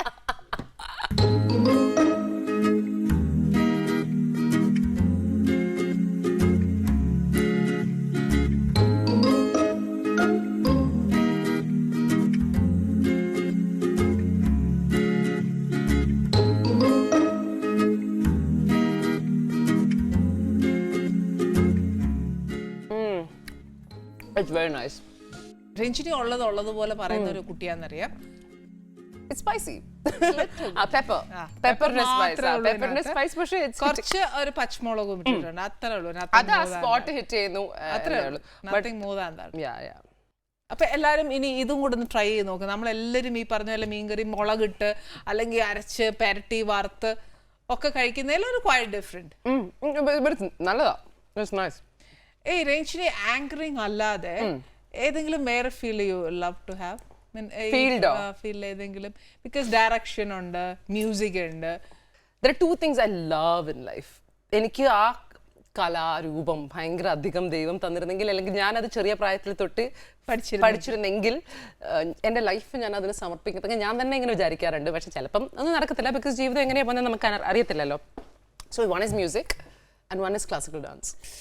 പക്ഷേ ഐ ഓഫൻ തിങ്ക്, ഞാൻ ചെറുപ്പത്തിലെ എൻ്റെ അടുത്ത് കലാമണ്ഡലം ഗോപി സാറില്ലേ, സാറ് എൻ്റെ സ്കൂളിൽ പഠിപ്പിക്കാൻ വരുമായിരുന്നു. അപ്പോൾ സാറ് പറഞ്ഞു എൻ്റെ അടുത്ത് പഠിക്കാൻ വരാൻ പറഞ്ഞിരുന്നു വളരെ ചെറിയ പ്രായത്തിൽ. അപ്പം എനിക്ക് സാറിനെ പേടിയാ, സാർ ഈ വടിയെറിയും. അപ്പം അത് ആലോചിച്ചിട്ടും പിന്നെ ഞാൻ ആ സമയത്ത് I wasn't bothered about it. പക്ഷേ എൻ്റെ ലൈഫിൽ ഐ തിങ്ക് എനിക്ക് റിഗ്രറ്റ്സ് ഇല്ല ചേച്ചി. But if it ever happened, I think I would have, എൻ്റെ ലൈഫ് ഒരു പക്ഷേ I would have dedicated it to either dance or music, whichever form. ഈ പാട്ടിനോട് ഇത്ര ഇഷ്ടമുള്ളതുകൊണ്ടാണ് നമ്മുടെ ചിത്രേച്ചിയോട് ഭയങ്കര ഇഷ്ടം. പാട്ടിനോട് ഇഷ്ടമുള്ള ചിത്ര എന്ന വ്യക്തിയോട് ഭയങ്കര ഇഷ്ടമായതുകൊണ്ടാണ്. ചിത്രചേച്ചിയെ ഞാൻ ചിത്രചേച്ചി എന്ന സിംഗർ ആയിട്ടല്ല ഇഷ്ടപ്പെടുന്നത്, ആസ് എ വ്യക്തി. I like her as A person. ഇങ്ങനത്തെയൊക്കെ മനുഷ്യർ ലോകത്തുണ്ടാവുന്നത് ഞങ്ങൾക്ക് ഭയങ്കര പ്രശ്നമാണ്. ഞാൻ ചേച്ചി എടുത്ത് പറയും, ചേച്ചിയാണ് എൻ്റെ ജീവിതം ബുദ്ധിമുട്ടാക്കുന്നത്. ബിക്കോസ് അവരൊക്കെ ഈ perfection, like she's almost godly, you know. It's so weird. ഭയങ്കര ദൈവികതയുള്ള ഒരു എനിക്ക് എന്നെ കണ്ടാൽ ഈ സ്പിരിച്വൽ സൈഡിൽ കൂടെ പോയിട്ടില്ല എന്ന് ആൾക്കാർ വിചാരിക്കും. പക്ഷെ ഞാൻ ഭയങ്കര സ്പിരിച്വൽ ആട്ടോ. ആരും മലയാളികൾ എന്താ പറയുക ആധ്യാത്മികമായിട്ട് രഞ്ജിനി സംസാരിക്കുന്നതോ പറയുന്നതോ ഒന്നും കേട്ടില്ല. നോട്ട് ഈവൻ ഒരു ചന്ദനം ഇട്ട് പോലും ഞങ്ങൾ ആരും കണ്ടിട്ടില്ല. അതാണ്, ഞാൻ വിഷ്വലി അത് ആരെയും അറിയിക്കത്തുമില്ല, അത് അറിയിക്കേണ്ട ആവശ്യമില്ല. ഭയങ്കര ഭക്തിയല്ല, spiritual. I'm not into പ്രാർത്ഥനയോ അല്ല. രഞ്ജിനിയുടെ പോഷൻ പറയൂ. ഈ പ്രായം കൂടുന്തോറും കഴിഞ്ഞ ഒരു 3-4 years, maybe 3-4-5 years, I think നമ്മുടെ ലൈഫിൽ ഈ കുറേ ഉത്തരങ്ങൾ തേടിയുള്ള ഒരു യാത്രയാണല്ലോ ജീവിതം എന്ന് പറയുന്നത്. ഞാൻ ജനിച്ചതൊരു ഹിന്ദു ഫാമിലിയിലേക്ക്, ഞാൻ പോയതൊരു kind of Christian based school, എൻ്റെ കൂട്ടുകാർ മുഴുവൻ ക്രിസ്ത്യൻസ്. പുറത്ത് കോളേജിലുള്ള ഫ്രണ്ട്സൊക്കെ Muslims. And there were a lot of ഈ റിലിജനെ കുറിച്ച് സംസാരവും അങ്ങനെ കുറേ സംസാരം. അപ്പം നമ്മൾ തന്നെ ഇതെന്താ സംഭവം എന്ന് പറഞ്ഞാൽ ഞാൻ ഭയങ്കര ക്യൂരിയസ് ആണ്. അപ്പം ഞാൻ ബൈബിൾ ഇരുന്ന് മുഴുവൻ വായിച്ചു. ന്യൂ ടെസ്റ്റ്മെന്റ്, ഓൾഡ് ടെസ്റ്റ്മെന്റ് ഭയങ്കര ബോറിംഗ് ആണെന്ന് തോന്നി എനിക്ക്. അപ്പോൾ ഫുൾ ഇരുന്ന് വായിച്ചു. ഒരു ഫേസിൽ ഞാൻ ഈ പ്രൊട്ടസ്റ്റന്റ് ക്രിസ്ത്യാനിറ്റിയിലേക്ക് ഭയങ്കര ചായവായിരുന്നു എനിക്ക്. Jesus was my Lord, it is my Lord, because every God is my Lord. അപ്പോൾ ഒരു ഫേസിൽ ഭയങ്കര സ്ട്രോങ് ആയിരുന്നു അത്. പിന്നെ അത് ഒരു പോയിന്റ് എത്തുമ്പം ഒരു സാധനം പറയുമ്പം അത് വേണ്ട, എന്നിട്ട് നമ്മൾ തിരിച്ച് മറ്റേ റൂട്ട് പിടിക്കും. അപ്പം ഓരോ ആൾക്കാരും എൻ്റെ ജീവിതത്തിൽ വരുന്ന അനുസരിച്ച് എൻ്റെ ഓരോ റിലിജനെ കുറിച്ചും ഉള്ള അറിവ്. Okay, and then finally I came back to my own, which is Hinduism. And then Hinduism again കുറേ കാര്യങ്ങൾ അവിടെയും കേട്ടി. Then I realized, at the end of the day ഇതൊക്കെ ഉദ്ദേശം ഒന്നാണ്. അല്ലെ, ഉദ്ദേശം ഒന്നാണ്. ഓരോ പേര് കൊടുത്ത് കംഫർട്ടബിൾ ആക്കി ഡെലിവർ ചെയ്യുന്നു, ഒരു ഡിഷ് ഡെലിവർ ചെയ്യുന്ന ഡെലിവർ പാക്കേജ് ചെയ്ത് കൊടുത്തു. അപ്പം എനിക്ക് എല്ലാ പാക്കേജിങ്ങും എല്ലാ കാര്യങ്ങളും ഇഷ്ടമാണ്, കുറേ കാര്യങ്ങൾ ഇഷ്ടമാണ്. അപ്പം now എനിക്ക് ഒരു റിലിജൻ ബേസ്ഡ് എനിക്ക് എന്നെ തന്നെ ഡിഫൈൻ ചെയ്യാൻ താല്പര്യമില്ല. കുറേ വർഷമായിട്ട് I have never said I'm a Hindu. I say I'm born a Hindu. I'm born into a Hindu family. ഞാനൊരു ഹിന്ദു കുടുംബത്തിൽ ജനിച്ച കുട്ടിയാണ്. I'm human. ഞാൻ മനുഷ്യ സ്ത്രീയോ whatever. ബിക്കോസ് ഇപ്പം രഞ്ജിനി വർത്താനം പറയുന്നതും ഒക്കെ സംസാരിക്കുമ്പോഴും ഒക്കെ എല്ലാവരും വിചാരിക്കും ഇവിടെ തന്നെ മലയാളം പറയുവേലേ അങ്ങനെയൊക്കെ. ഞാൻ നന്നായി സംസാരിക്കത്തില്ല, നന്നായിട്ട് സംസാരിക്കും. പക്ഷെ ഈ ഇടയ്ക്ക് ഇംഗ്ലീഷ് വന്ന് കയറുമ്പോഴത്തേക്ക് എല്ലാവരുടെയും വിചാരം എന്നാന്നറിയോ, രഞ്ജിനി ആ മലയാളത്തിനെ അങ്ങ് ഒരുമാതിരി ആക്കി വിടുക, അല്ലെങ്കിൽ എന്നാ പറയാ വായിക്കാത്ത ഇങ്ങനെ മലയാളം ഒന്നും വരില്ല ഈ കോച്ചിന്, അങ്ങനെയൊക്കെ പറഞ്ഞിട്ട് ഒരുമാതിരി നമ്മളെ മൈനസ് ആക്കി. എനിക്ക് തോന്നുന്നു ബേസിക്കലി രഞ്ജിനിക്ക് അങ്ങനെ കുറെ മിസ്അണ്ടർസ്റ്റാൻഡിങ്സ് ആണ് വന്നത്. അല്ലാതെ രഞ്ജിനി ഇസ് എ വെരി എന്താ പറയാ heart of A good person of A good personality ഒക്കെ ഉള്ള ഒരു കുട്ടിയാണ്. പക്ഷെ എവിടെയൊക്കെയോ ഒരു മിസ്അണ്ടർസ്റ്റാൻഡിങ്സ് വന്നിട്ട് വന്നൊരു കാര്യങ്ങളാണ്. പക്ഷെ I enjoy that. I actually enjoy ചേച്ചി. വൈ? ബിക്കോസ് ഈ മിസ്അണ്ടർസ്റ്റാൻഡിങ്സ് ഒന്നും ഇല്ലായിരുന്നെങ്കിൽ ഞാൻ ഞാൻ കൂടുതൽ സ്ട്രോങ് ആവുകയാണ്. ബിക്കോസ് എനിക്കൊരു പ്രോബ്ലം വേണം, എനിക്ക് സോൾവ് ചെയ്യാൻ ഇഷ്ടമാണ്. I like solving problems. എന്ന് പറഞ്ഞാൽ എനിക്ക് ടാസ്ക് ഇഷ്ടമാണ്, ചാലഞ്ച് ഇഷ്ടമാണ്. അപ്പം ഞാൻ തന്നെയാണ് എൻ്റെ ലൈഫിൽ ഏറ്റവും വലിയ ചാലഞ്ച്. എന്നെ ഹാൻഡിൽ ചെയ്യാൻ തന്നെ എനിക്ക് തന്നെ പറ്റുന്നില്ല, പിന്നെയാണോ വേറെ ആൾക്കാർക്ക്. Because sometimes I'm crazy. അപ്പം അതുകൊണ്ട് I always feel that and I also know I'm പാവം. എനിക്കറിയാം ഞാൻ ആരാണെന്ന്. എനിക്ക് പൂർണ്ണമായ ഐ എം നോട്ട് ഇൻട്രസ്റ്റഡ്. എന്നെ റിവീൽ ചെയ്യണമെങ്കിൽ you have to be my friend or family. Be there, get there, that's your problem. നമ്മുടെ പ്രോബ്ലം, അത് എന്റെ പ്രോബ്ലം അല്ല. അപ്പം ഞാനെന്ന വ്യക്തിയെ മനസ്സിലാക്കണമെങ്കിൽ എന്റെ അടുത്തെത്തിയാലല്ലേ മനസ്സിലാക്കാൻ പറ്റും. എന്റെ അടുത്തെന്ന് പറഞ്ഞാൽ എന്റെ ഫ്രണ്ട് സർക്കിളോ എന്റെ ഇത്. ആൻഡ് എന്നെ ഇഷ്ടമുള്ള ആൾക്കാർ they will always be with me. Who is the best person to control you? My mother. Control എന്ന് പറയാൻ പറ്റില്ല. ഇല്ല, കൺട്രോൾ അത് എന്നെ ഒരു കാര്യം പറഞ്ഞ് മനസ്സിലാക്കണമെങ്കിൽ, അല്ലെങ്കിൽ ആരെങ്കിലും ഞാൻ പറഞ്ഞാൽ ശരിക്കും കേൾക്കണമെങ്കിൽ എൻ്റെ അമ്മ. പിന്നെ my mother can. You too attached to mama, അല്ലേ? I'm attached. Because papa I'm too attached to my mother and my brother. My brother എന്ന് പറഞ്ഞാൽ നമ്മളിങ്ങനെ ക്ലോസ് അല്ല, we don't അങ്ങനെ കാണിക്കത്തൊന്നുമില്ല. ലൈക്ക് ഞങ്ങൾ ഭയങ്കര ലൈക്ക് ആറ്റിറ്റ്യൂഡ് ഉള്ള ആൾക്കാരാണ് for both of them. അപ്പോൾ ഒരു കാര്യം ചെയ്യും, രഞ്ജിനെ കല്യാണം കഴിപ്പിച്ച് വിടുമ്പോഴൊക്കെ ഇവരൊക്കെ ശ്രീധനായിട്ട് കൂടെ വരേണ്ടി വരും. ഇല്ല, അതൊരു അറ്റാച്ച്മെന്റ് അല്ലേ കല്യാണം. നമുക്ക് എന്തിനാ ഇതൊക്കെ? No still. No chance. No, ഇല്ല എന്ന് പറഞ്ഞാൽ ഇപ്പൊ ഇല്ല. അപ്പം as a traditional mamma you have, a grandmother you have. No, they are traditional. But still അവര് ആ ഒരു കാലത്തിൽ ജീവിച്ച ആൾക്കാരല്ലേ. സോ നാച്ചുറലി ഒരു പെൺകുട്ടി വളരുമ്പോ നാച്ചുറലി അത് പറയുമല്ലോ, മോളെ this is the time to get married and all. എൻ്റെ അമ്മയും പറയില്ല, പറഞ്ഞിട്ടുമില്ല. Not now. Never. Still. Never. But still Ranjini, to be frank, ഒരു കാര്യം ചെയ്യുകയെ ഒരു അങ്ങനെ ആണെങ്കിൽ തന്നെ ഒരു എങ്ങനത്തെ ഒരു ഗൈ ആയിരിക്കും? If I were to get married, ഞാൻ എപ്പോഴും പറയുന്ന ആൻസറാ. കഴിഞ്ഞൊരു 10 വർഷമായിട്ട് ഈ ആൻസർ മാറിയിട്ടില്ല, ഇയാളെ കണ്ടെത്തിയിട്ടില്ല. ഓക്കെ, എന്നെ ഇപ്പം നമുക്ക് ഓരോരുത്തർക്കും ഓരോ സ്കില്ലോ ക്വാളിറ്റിയോ ഉണ്ടാവുമല്ലോ, what ever it might be. ഇപ്പം എന്നെക്കാട്ടും എല്ലാത്തിലും 0.1 ബെറ്റർ ആയിരിക്കണം. 0.01 മതി, അല്ലെങ്കിൽ 0.0001 മതി. പക്ഷേ it has to be better. Because അവിടെ ഈഗോ വരാൻ പാടില്ല. എൻ്റെ ഏറ്റവും നെഗറ്റീവ് അതാണ്. ബിക്കോസ് അവിടെ കയറി ഈഗോ അടിച്ചാണ്ടല്ലോ ഞാൻ വിട്ടുകൊടുക്കില്ല. You will not. എൻ്റെ ഓപ്പോസിറ്റ് വന്ന് ദാറ്റ് ഇസ് എ പ്രോബ്ലം. എനിക്കറിയാം എൻ്റെ നെഗറ്റീവ്. ബിക്കോസ് ഞാൻ റിലേഷൻഷിപ്സിൽ ഞാൻ ഡേറ്റ് ചെയ്ത് അല്ലെങ്കിൽ എൻ്റെ boy friends over the last 20 years നോക്കുകയാണെങ്കിൽ അവിടെ എന്തെങ്കിലും ഒരെണ്ണത്തിൽ കയറി കോംപ്ലക്സ് അടിക്കും.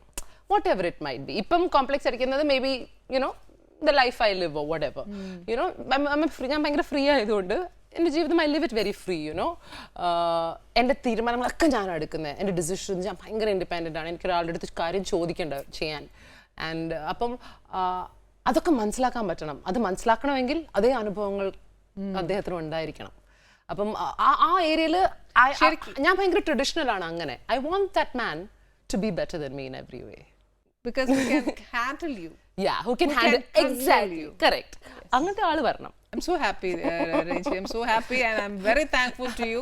ഇപ്പൊ ഇവിടെ വന്ന് I'm so happy because ഇപ്പൊ ബേസിക്കലി എനിക്ക് ഇങ്ങനെ ഒത്തിരി വർത്താനം പറയുന്ന ആൾക്കാരുണ്ട്. I'll get a positive energy from that. അത് നല്ലൊരു positive vibration you gave this. Anyway, I'm so happy and so thankful to you. Thank you. And ഞാൻ ആക്ച്വലി യൂഷ്വലി ഇവിടെ ഫിഷ് നേരത്തെ വിളിച്ച് ചോദിച്ചു ബിക്കോസ് ഞാൻ non veg extreme non veg ഒക്കെ നിർത്തി കഴിഞ്ഞൊരു 3 വർഷമായിട്ട്. No chicken, no meats, nothing. So fish ആണ് എൻ്റെ പ്രോട്ടീൻ. പക്ഷെ അപ്പൊ ഞാൻ ആലോചിച്ചു ദൈവമേ എങ്ങനത്തെ ഫുഡായിരിക്കും, കുറെ മുളക് പരട്ടി തന്നാൽ കഴിക്കും ഞാൻ. പിന്നെ ഞാൻ ഭംഗിവാക്ക് പറയും. പക്ഷെ ഇവിടെ പറയേണ്ട ആവശ്യം വന്നില്ല because I actually enjoyed it because എനിക്ക് ഇഷ്ടമുള്ള ഒരു ജോണറിന്റെ അടുത്ത് നിൽക്കുന്നതാണ്. ആൻഡ് പൊതുവേ ഞാൻ എൻജോയ് ചെയ്യുന്ന ആളാണ്. Thank you, I loved it. Thank you very much. എന്തായാലും രഞ്ജിനിയുടെ വിശേഷങ്ങൾ ഒരുപാട് നമ്മൾ കേട്ടു. പക്ഷെ രഞ്ജിനിയെ പറ്റി നമ്മൾ എല്ലാവരും ബേസിക്കലി കേൾക്കുമ്പോൾ ഒരു ചെറിയൊരു, ഞാൻ ടു ബി ഫ്രാങ്ക് പറയാം, ഒരു നെഗറ്റീവ് എപ്പോഴും എന്തായാലും രഞ്ജിനി ഹരിദാസ് എന്ന് കേൾക്കും. പക്ഷെ ഇന്ന് ഈ ആനീസ് കിച്ചണിൽ രഞ്ജിനിയായിട്ട് സംസാരിച്ചതിന് ശേഷം എനിക്ക് അങ്ങനെ ഒരു നെഗറ്റീവ് തോട്ട്സ് ഇപ്പോൾ രഞ്ജിനിയെ പറ്റി ഇല്ല. ആസ് ഫാർ എസ് ഞാനിപ്പോൾ രഞ്ജിനി ഫസ്റ്റ് ടൈമാണ് ഇത്രയും നല്ല ഓപ്പൺ ആയിട്ട് സംസാരിക്കുന്നത്. ഈ കോൺവെർസേഷനിൽ ഷീ ഈസ് സോ ഓപ്പൺ. ഒന്നും മനസ്സിൽ വെച്ചിട്ട് സംസാരിക്കുന്ന ഒരു കുട്ടിയല്ല. പക്ഷെ അതിൻ്റെ ഉള്ളിൽ നല്ലൊരു എന്താ പറയുക, തനി നാടൻ തനിമത്വമുള്ള ഒരു പെങ്കൊച്ച ആണ്. ഈവൻ ദോ ഇങ്ങനെ ഭാവികമായിട്ട് ഭയങ്കര മുട്ടിയൊക്കെ വളർത്തിയിട്ട് ഇങ്ങനെ ഹാഷ് ബുഷായിട്ടൊക്കെ നടക്കുന്നെങ്കിൽ പോലും മനസ്സുകൊണ്ട് നല്ലൊരു മലയാളി പെൺകുട്ടിയാണ്. I appreciate that. പിന്നെ ഞങ്ങളുടെയൊക്കെ രഞ്ജിനിയുടെ ഏറ്റവും വലിയൊരു ആഗ്രഹം, എല്ലാ പെൺകുട്ടികളും ആഗ്രഹിക്കുന്ന പോലെ എനിക്ക് ഭരിക്കാൻ പറ്റരുത്, അദ്ദേഹം ഡോമിനേറ്റ് ചെയ്യുന്ന ഒരു ഹസ്ബൻഡ് തന്നെ ആയിരിക്കണം. അത് തന്നെ ആയിരിക്കും എല്ലാ ഒരു പെൺകുട്ടിയും ആഗ്രഹിക്കുന്നത്. അതുപോലെ രഞ്ജിനിയും ആഗ്രഹിക്കുന്നത്. എത്രയും വേഗം നല്ലൊരു ഫാമിലി ലൈഫ് രഞ്ജിനിക്ക് വരട്ടെ. എന്താ പറയുക, ഒരുപാട് കാര്യങ്ങൾ ലൈഫിൽ കൂടെ പഠിച്ചാണ് രഞ്ജിനി ഇത്രയും എത്തിയത്. അതിൻ്റെ ബോൾഡ്നെസ് എത്രയായാലും രഞ്ജിനിക്ക് ഉണ്ട്. പിന്നെ ഈ പറഞ്ഞ പോലെ അതിന് എനിക്ക് ഇനിയിപ്പോൾ ഒരു കുറ്റവും പറയാനൊന്നും തോന്നുന്നില്ല. നമ്മൾ മലയാളി അമ്മമാരും ചേച്ചിമാരും അനിയന്മാരും എല്ലാവരും രഞ്ജിനിനെ ഫുൾ സപ്പോർട്ട് ചെയ്യുക. അതിന്റെ ഇടയ്ക്ക് ചെക്കനെ നോക്കാം. ഞാനിനി നോക്കണ്ടല്ലോ, നിങ്ങളങ്ങ് ഏറ്റെടുത്തേക്കാം രഞ്ജിനിക്ക് വേണ്ടി. ഇതിനിടയിൽ രഞ്ജിനിക്ക് ഒരു നല്ലൊരു ചെക്കനെ കണ്ടെത്തുകയാണെങ്കിൽ അറിയിക്കുക. അതെ, എനിവേ ഇതേപോലത്തെ പോസിറ്റീവായിട്ട് നമുക്ക് ഒരുപാട് നല്ല കാര്യങ്ങൾ പങ്കിടാൻ ഇതേപോലെ നല്ല നല്ല എപ്പിസോഡുകൾ ഉണ്ടാവട്ടെ. അടുത്ത എപ്പിസോഡിൽ പുതിയ അതിഥിയുമായിട്ട് നമുക്ക് വീണ്ടും കാണാം. Children, good bye.